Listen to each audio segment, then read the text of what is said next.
Assalamualaikum warahmatullahi wabarakatuh. Salam swastiastu, namo buddhaya, salam kebajikan, salam sejahtera untuk kita semuanya. Yang kami hormati para jajaran Dewan Juri yang terhormat, arif dan bijaksana, serta seluruh keluarga yang ikut berkontribusi dalam perdebatan kali ini. Dewan Juri yang kami hormati, perkenalkan kami dari tim debat Rahmat Soekarno.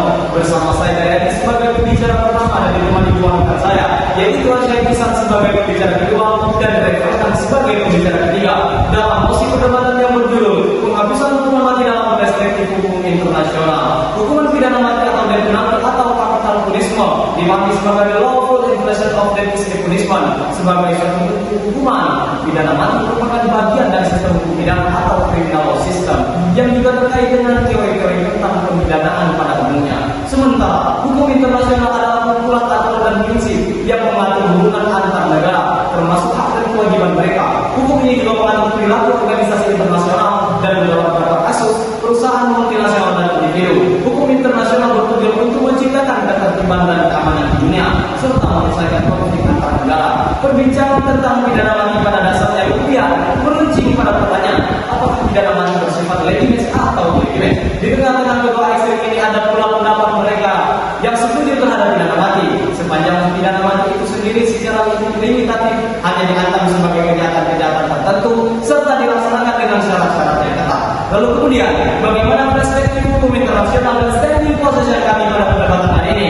Maka kami menyatakan setuju akan mosi perdebatan hari ini, yaitu penghapusan hukuman mati dalam perspektif hukum internasional. Hal ini beberapa alasan melainkan didukung dengan beberapa faktor di antaranya dalam aspek filosofis. Dewan Juri yang pertama, menurut aliran pemikiran kaum abosionis atau para ahli hukum yang kontra akan pidana mati, menjabarkan beberapa argumen utama mereka yang tidak sependapat dengan pidana mati adalah yang pertama, pidana mati berasumsi bahwa manusia tidak dapat berbuat serta menegaskan kemungkinan bahwa seorang pelaku kejahatan pada suatu saat bisa bertobat. Yang kedua, pidana mati tidak dapat dikorupsi atau dipundon, khususnya dalam hal pidana mati ternyata dikenakan terhadap orang yang secara keliru harusnya menjadi terpidana sebagai akibat ketidaksempurnaan sistem peradilan pidana. Dengan menggunakan kalimat ini, berdasarkan dalil ini, pidana mati berpeluang untuk dikenakan terhadap orang yang sebenarnya tidak melakukan kejahatan yang didakwakan. Yang ketiga, pidana mati membawa penderitaan yang tidak perlu bagi orang lain, khususnya keluarga terpidana mati pada waktu-waktu penantian dan pelaksanaan pidana mati. Kubu abolisionis berpandangan bahwa pidana mati bukan merupakan satu-satunya cara untuk melanjutkan kejahatan dari masyarakat. Menurut mereka, ada cara yang lebih beradab dan manusiawi, yaitu pemenjaraan. Bagi para penentang pidana mati, pemenjaraan bukan saja lebih beradab dan manusiawi, melainkan juga bisa memberikan kesempatan kepada si terpidana untuk memperbaiki atau bertobat. Dan karena itu mengapa kami setuju ataupun pro terhadap proses perdebatan kita pada kesempatan kali ini, yaitu penghapusan hukuman mati pidana, penghapusan hukum pidana mati dalam perspektif hukum internasional. Saya dari kami untuk diri sebagai pembicara pertama. Assalamualaikum warahmatullahi wabarakatuh. Salam keadilan. Like center dan review, hukum harus bisa menjadi kuat. Assalamualaikum warahmatullahi wabarakatuh. Salam Om Swastiastu, namo buddhaya, salam kebajikan, salam sejahtera untuk kita semua. Yang kami hormati para jajaran Dewan Juri terhormat, rekan berpikir kami dan para moderator ataupun para pemandu debat yang berkontribusi dalam kegiatan kali ini.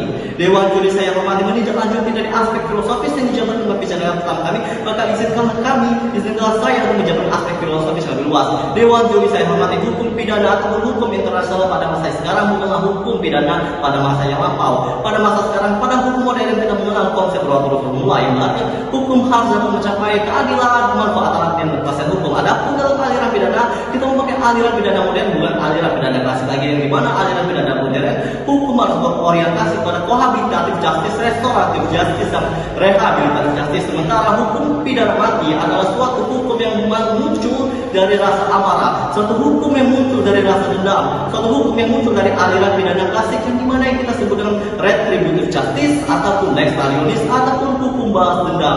Dewan Juri saya hormati, bertindak lanjut dari aspek-aspek filosofis, maka izinkan kami untuk memasuki aspek yang lain yang disebut dengan aspek yuridis.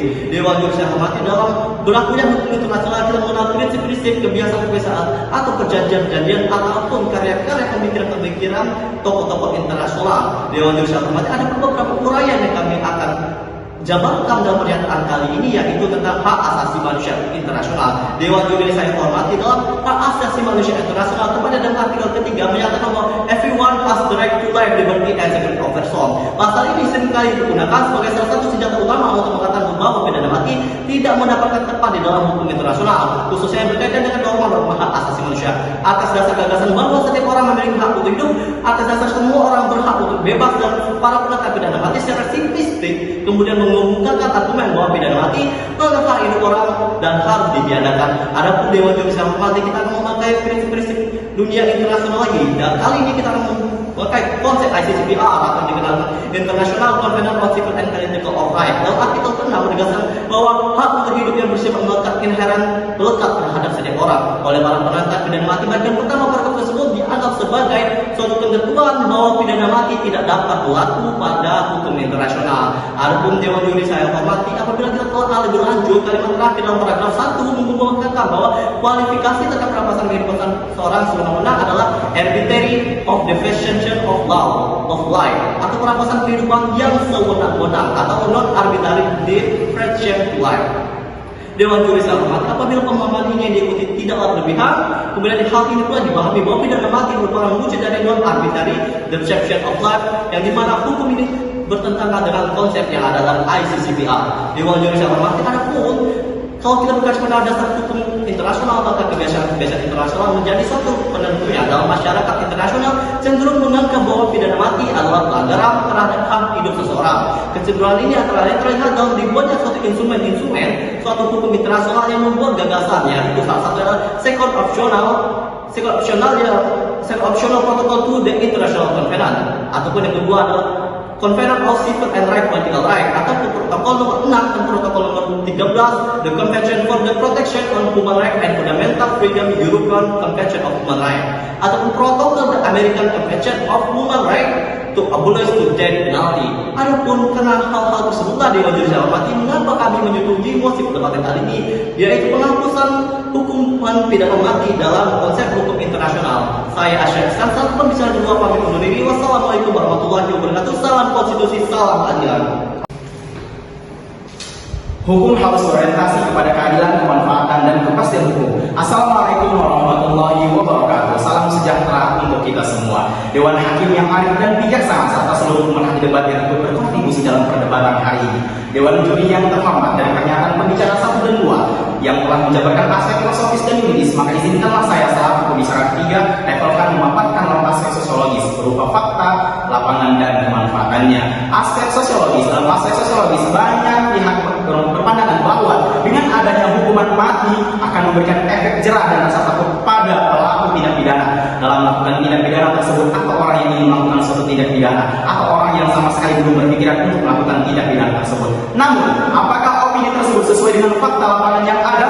Dewan Hakim yang arif dan bijaksana, kita harus mengetahui bahwasanya fakta di lapangan seperti apa. Fakta sum potentiora verbis, perbuatan dan fakta lebih kuat dari kata-kata. Dewan Juri yang arif dan bijaksana, dari data yang kami himpun masih banyak sekali negara-negara maju yang menerapkan hukuman mati, namun pada kenyataannya masih banyak sekali tindakan-tindakan pidana yang tidak bisa dihentikan atau tidak bisa ditanggulangi. Salah satunya adalah Brazil. Negara Brazil adalah negara yang menerapkan hukuman mati pada beberapa kejahatan seperti pembunuhan, pemerkosaan, dan lain sebagainya. Namun, negara Brazil memiliki tingkat kejahatan dengan kekerasan yang tinggi pada tahun 2020. Untuk tingkat pembunuhan di Brazil, perlu kita ketahui bahwasanya ada 23,6 pembunuhan per 100.000 penduduk. Angka tersebut bahkan mencapai 30% pada tahun-tahun berikutnya. Ini menyatakan bahwasanya tindakan hukuman mati di negara tersebut tidak bermanfaat jika diterapkan pada negara Brazil. Selanjutnya, negara kedua adalah negara Afrika Selatan, memiliki tingkat kejahatan tertinggi ketiga dunia. Terdapat penyerangan, pemerkosaan, pembunuhan, dan masih banyak lagi tindakan pidana yang terdapat pada negara tersebut. Dan jenis kekerasan-kekerasan yang tidak mungkin saya sebutkan pada kesempatan kali ini. Terdapat setidaknya 20.000 kasus yang terdiri dari pembunuhan dan pemerkosaan setiap tahunnya. Padahal Afrika Selatan adalah negara yang menerapkan hukuman mati. Hal ini telah dikaitkan dengan beberapa faktor, termasuk tingkat kemiskinan yang tinggi, ketidaksetaraan, pengangguran, dan pengucilan sosial. Selanjutnya, terdapat negara Amerika Serikat. Laporan Amnesty International yang dipublikasikan pada Rabu 29 Mei 2024 mengungkapkan mengungkap Amerika Serikat menjalankan eksekusi hukuman mati pada tahun 2023 lebih banyak daripada tahun-tahun sebelumnya sejak tahun 2018. Total dari seluruh dunia, eksekusi hukuman mati di Amerika Serikat yang tertinggi dalam hampir 10 tahun terakhir. Padahal Amerika Serikat adalah negara yang mengadopsi hukuman mati. Ini berarti kita harus mengetahui bahwasanya Amerika tidak berhasil memanfaatkan sistem peradilan yang menggunakan hukuman mati. Dan perlu Dewan Juri yang ada di sana pada tahun 2023 sekitar 24 orang dieksekusi mati di Amerika Serikat atau naik 33% dibandingkan pada tahun 2020 yang sebesar 18 orang terpidana. Namun kasus kejahatan di Amerika Serikat masih sangat tinggi, terutama pembunuhan, perampokan, dan narkotika.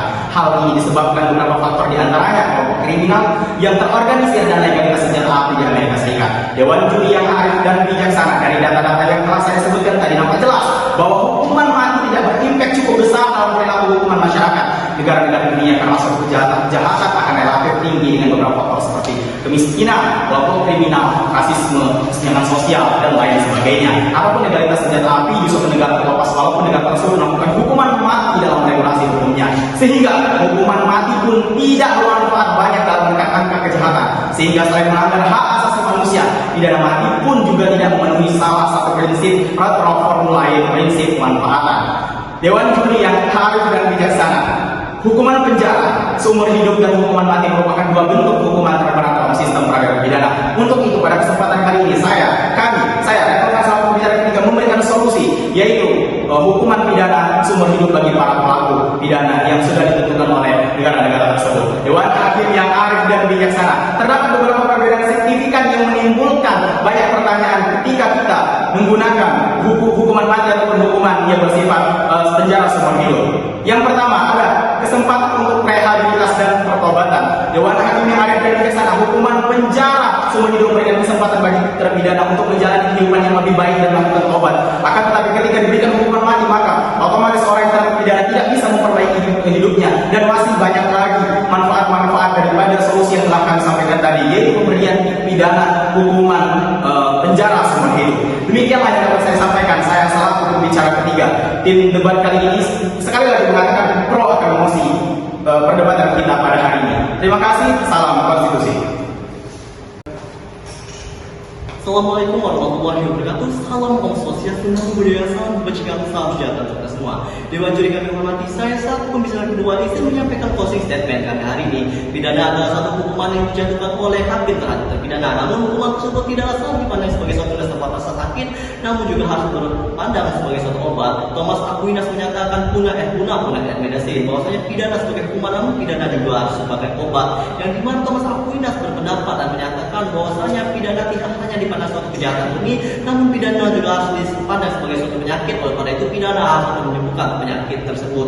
Dalam aspek filosofis, pidana mati atau death penalty bertentangan dengan nilai keyakinan manusia. Antara lain, pidana mati tidak memberikan seorang terpidana atau seorang pelaku terpidana untuk memiliki kesempatan bertobat. Pidana mati tidak dapat dikoreksi, terkhususnya kepada orang yang memiliki salah vonis berdosa, ataupun pidana mati membawa penderitaan yang tidak perlu bagi orang-orang yang lain. Dalam aspek yuridis internasional, pidana mati bertentangan dengan prinsip hak asasi manusia internasional yang menyatakan everyone has the right to live, liberty and safety of person, di mana setiap orang berhak untuk hidup. Dan hal ini juga bertentangan dengan konsep-konsep ketentuan hukum internasional, salah satunya adalah ICCPR, International Covenant of Civil and Political Rights, dan norma-norma hukum internasional dan kebiasaan hukum internasional lainnya. Adapun Dewan Juri yang hormati menindaklanjuti dari aspek sosiologis dan fakta lapangan bahwasanya hukum pidana mati dianggaplah hukum pidana yang memaksa seseorang untuk tidak melakukan suatu tindak pidana apapun. Namun pada nyatanya fakta itu adalah salah, karena fakta sumber teori verbis mahasiswa hukum harus melihat suatu fakta beropini. Pada nyatanya negara-negara di Amerika Latin seperti Amerika, Honduras, Ekuador, ataupun Brazil ataupun Meksiko masih memiliki tindak kejahatan yang sangat signifikan walaupun mereka melakukan hukum tidak pidana mati. Oleh karena itu Dewan ini menjabarkan dua solusi, yaitu adalah hukuman seumur hidup, yang dimana hukuman seumur hidup memberikan manfaat kepada seseorang untuk melakukan pertobatan dan memperbaiki hubungan sesama manusia dan hubungan antara manusia dan Tuhannya. Dan solusi kedua yang kami dapat jabarkan adalah rancangan undang-undang perampasan aset, yang dimana Dewan Juri saya hormati, rancangan undang-undang perampasan aset memiliki keuntungan, salah satunya memulihkan kerugian negara secara material dan tidak perlu membunuh seseorang ataupun tidak perlu, dan juga menyebabkan efek jerah terhadap para pelaku tindak pidana lainnya. Sementara Apabila hukuman pidana mati, negara tidak akan membolehkan keadaan apapun dan hanya akan menambah satu kantung mayat lagi dari 4 tindak pidana. Adapun demikian yang dapat kami jabarkan, saya Asyari Terus selaku pembicara kedua dalam mosi perdebatan kali ini menyatakan undur diri. Bila ada sumur di ladang, jangan lupa menumpang mandi. Akhir perdebatan telah datang, menang kau sangat. Salam konstitusi, salam keadilan.